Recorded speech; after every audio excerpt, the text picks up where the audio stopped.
California passes a controversial ethnic studies course mandate requiring children to pray and chant to Aztec gods of sacrifice and human cannibalism. Hooray for Indigenous Peoples Day. I'm Dr. Duke, she's Katie, and let's all eat an Indian to... All right. I'm Dr. Duke, she's Katie, and let's all eat an Indian to celebrate the Aztecs.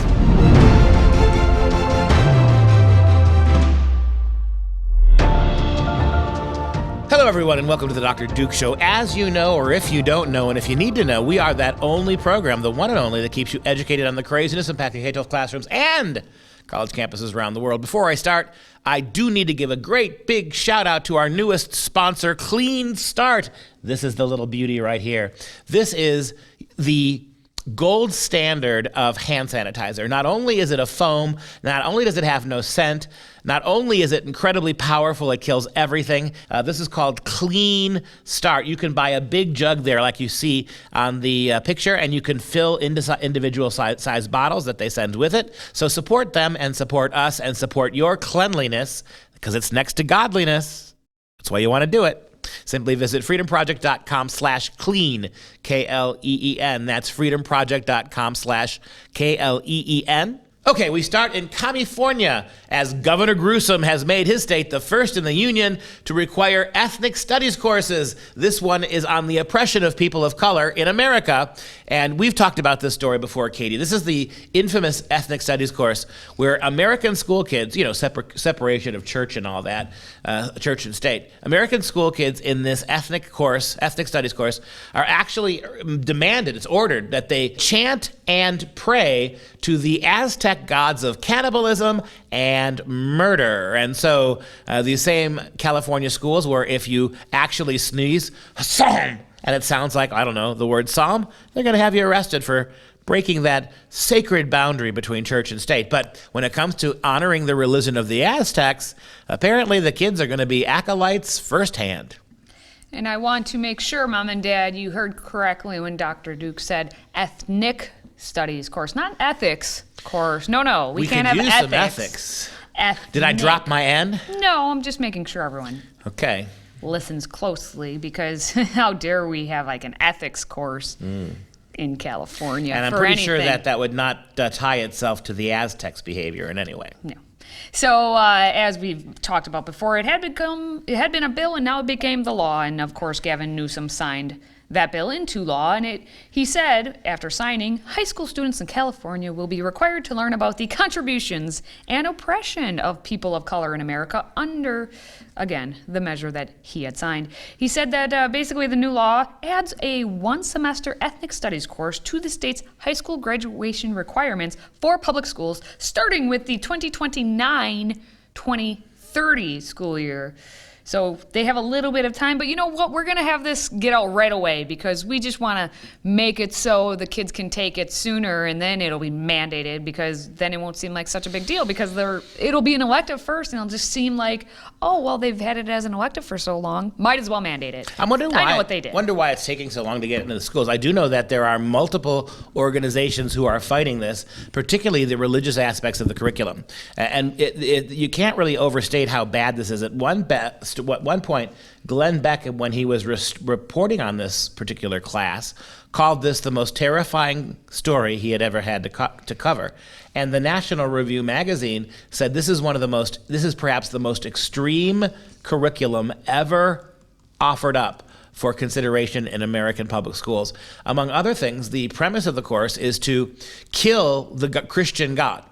Literally, these children are asked to murder the God of Christianity, because when the explorers came to America, they quote unquote killed the gods of the Aztecs. So tit for tat, revenge apparently is the goal here of this new ethnic studies course.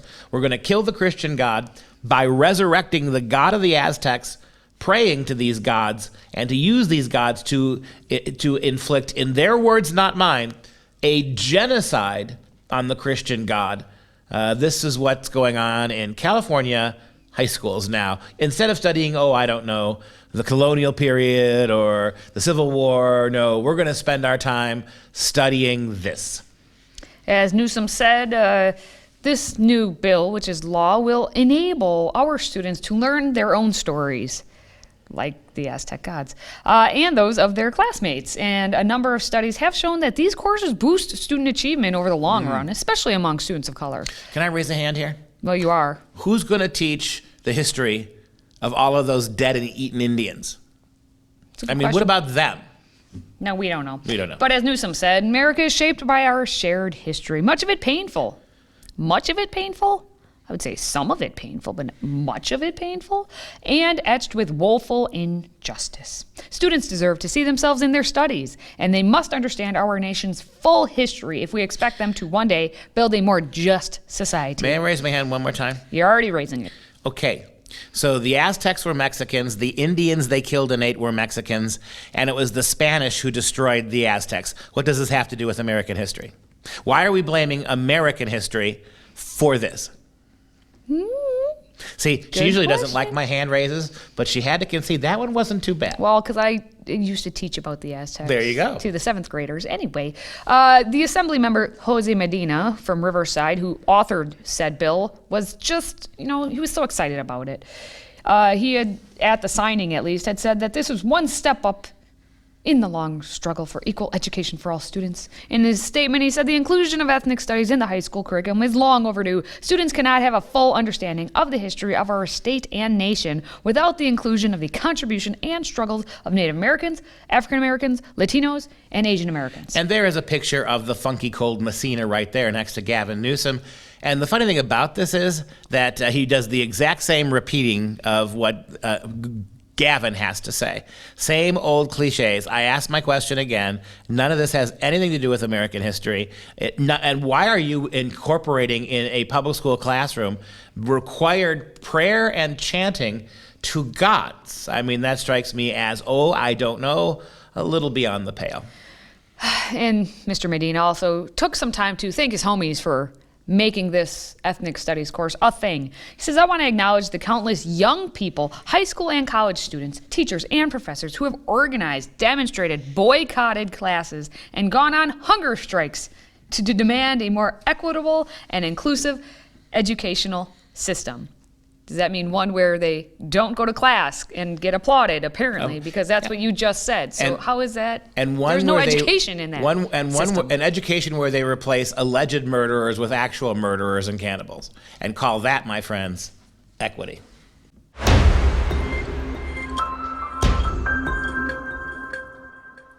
Before we roll on, just a quick reminder that the best way to access our content is to download the Freedom Project Media app. Simply search Freedom Project in your app store and make sure you allow for notifications once you download the app.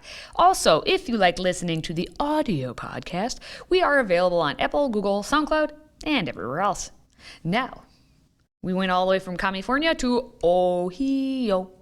Ohio. Someone's home state, not mine, thankfully.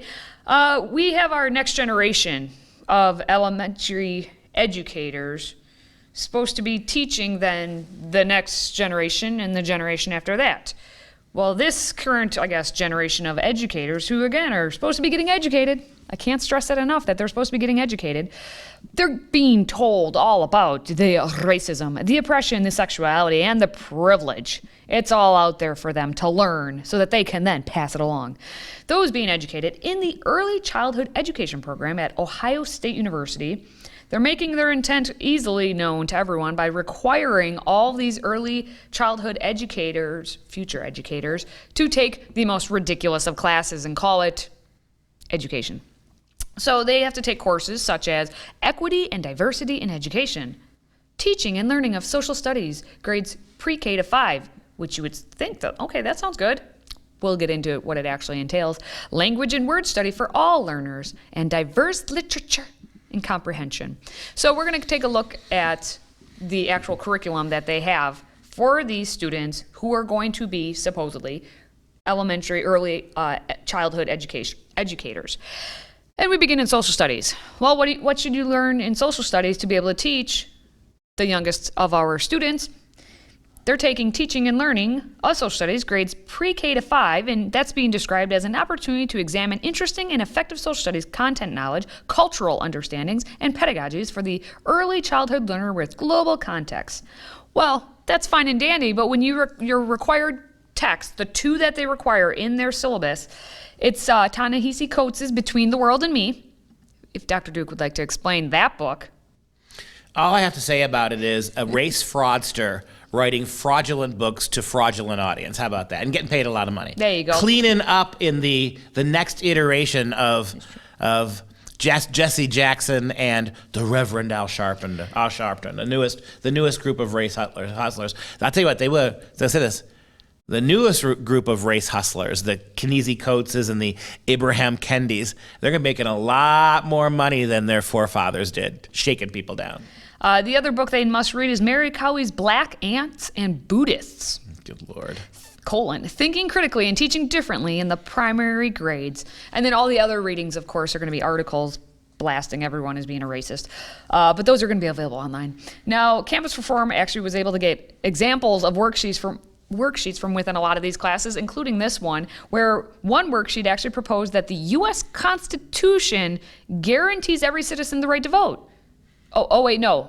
It's that's a myth. Oh, okay, so the U.S. Constitution does not guarantee every citizen the right to vote. Apparently that's a myth, according to this lovely worksheet. Another one had said that voter ID fraud is a big problem in the United States, is a myth. So that voter ID fraud is a big problem? Yeah. So basically, it's making knowledge out of liberal preferences, not actual facts, right? But let's move on quickly to another class that these kids have to take, and that's in your realm, Dr. Duke, diverse literature, where students are instructed to read an article titled Queer and Trans-Themed Books for Young Readers, there you go. A critical review. The stated purpose of the article is to consider how these texts and others may begin to form a pedagogy of possibility that is rooted in gender equity and social justice.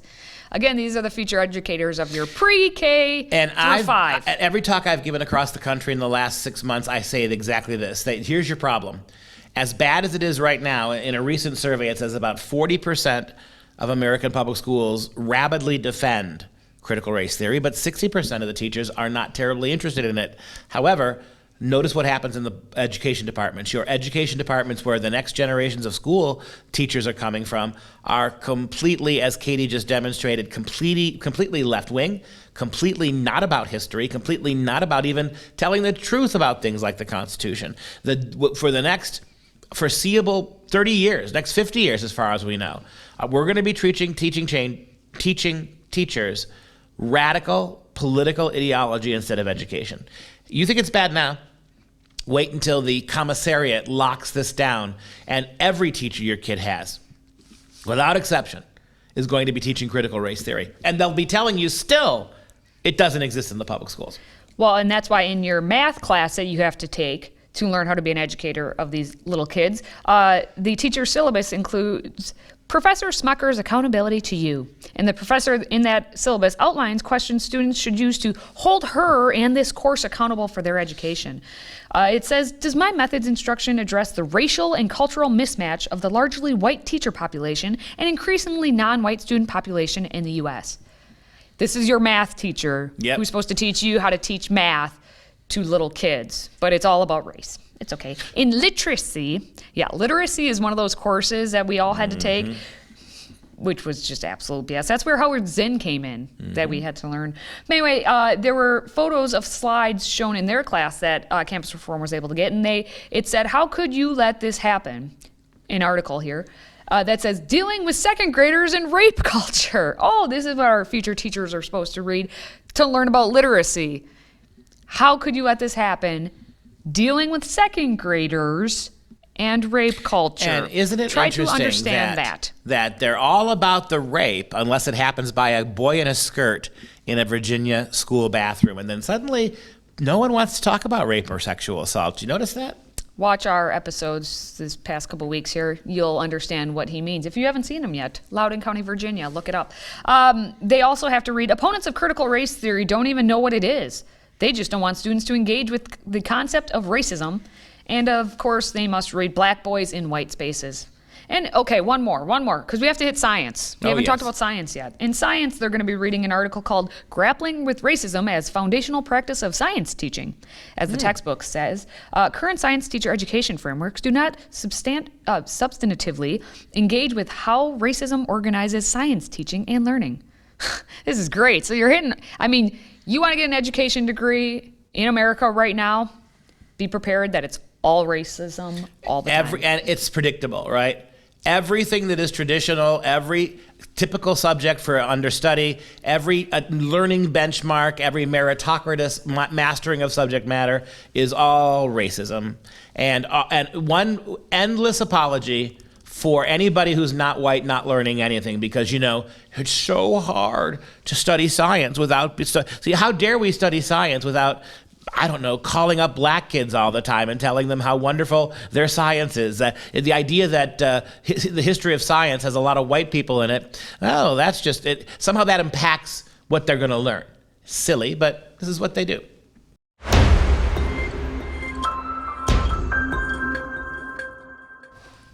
TikTok still remains the worst social media platform out there.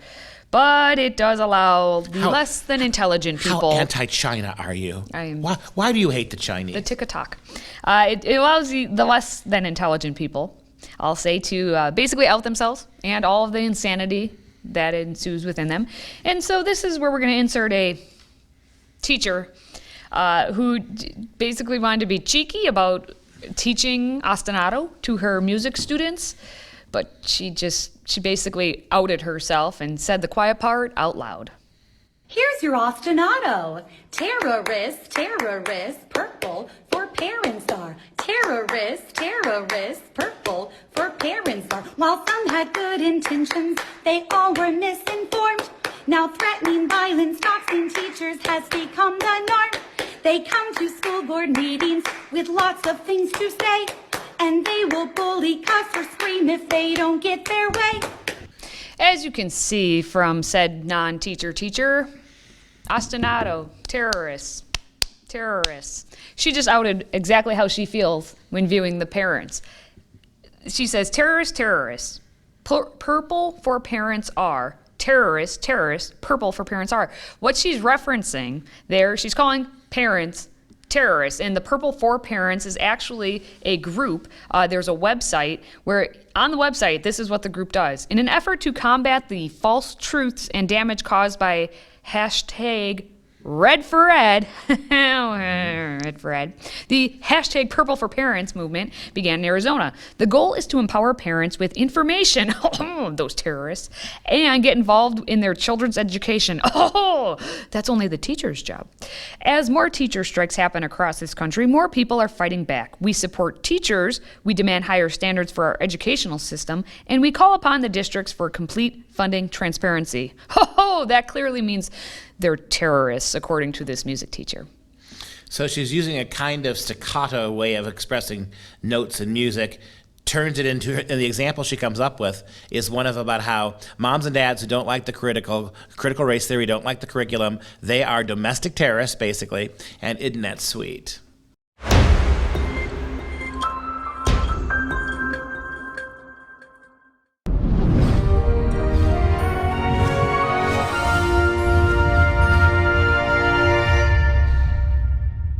It's that time for instant classics. Every end of the show, we like to try to bring something educational in, given that there's so much uneducating going on in the American public schools and colleges and universities. So we've been looking at all week at Gustave Doré. Now, let me clarify something. Doré is something that, for some reason, he has become known by the last name Doré. Sometimes you see it spelled differently with an accent. Perhaps the most proper way of pronouncing his name would be Paul Gustave Dur, as a European, Netherlandish name. So want to make sure I've heard him called both, and Americans tend to call him Doré, whether that's appropriate or not, but Dur in his own language. He is one of the great wood engravers in the history of art, all of art, and he has done wonderful series of the Bible, which we looked at, of Dante's Inferno, which we looked at. I'd like to share another one with you today. This is from Milton's Paradise Lost. Take a look at this woodcut. This is a remarkable image. It is Satan and all of his rebel angels stupefied. You can see at the bottom there the dark, heavy angels that represent the warrior angels who fought on the side of Satan in the battle of heaven. The light coming from the back of the picture at the top, that's obvious heaven, and that's obvious the light that is generated by God's presence. And you see one of the good angels, one of the loyal angels, swooping at the very top of the picture into the scene. He has stupefied. That's most likely Michael the archangel, who took Satan on in single Satan on in single combat and decimated him a couple days in a row. And you see there that angel swoops down, because the light of God behind him, the power of his righteous cause in his sword. This is Michael the archangel, who just stupefies the fallen angels to the point that when they are finally removed or banished from heaven, they fall in a stupefied coma-like stupor. They go tumbling down to where they are met by hell, which is going to be their new home. So you can see just how beautifully detailed the work is, how even though he's working with basically wood engraved ink, you can see how the lights and the highs and the lows, the darks and the brights come through. And there's an incredible amount of beautiful detail here in the picture. And for Paradise Lost, as for Dante's Divine Comedy, and as for the Bible, and his many other commissions, he did dozens of these pictures for each of those great works. You can follow the story through his pictures. It's quite lovely. And it is he was a very prolific artist. You got a lot of stuff from him all the time. And we're going to look at tomorrow another one. This will be more interesting. This will be interesting as well when we round out Paul Dur, the week of Paul Dur here on the Dr. Duke Show. All right, those are the stories for today. If you do have a question, please feel free to drop it into the mailbag by emailing askduke@fpeusa.org. And if you enjoy the content, please consider supporting the show financially by joining the Patriot Club. Your tax-deductible donation keeps us going. Simply visit patriotclub.us to get signed up. That's patriotclub.us. And as a special thank you, we will ship you our brand new American Patriot tumbler that is so nice and navy blue, and it's etched and with the ripped George Washington. For the first time in American history, someone, us, has asked you to consider the delts and pecs of George Washington. That's how detailed we are. And that's going to do it for this show.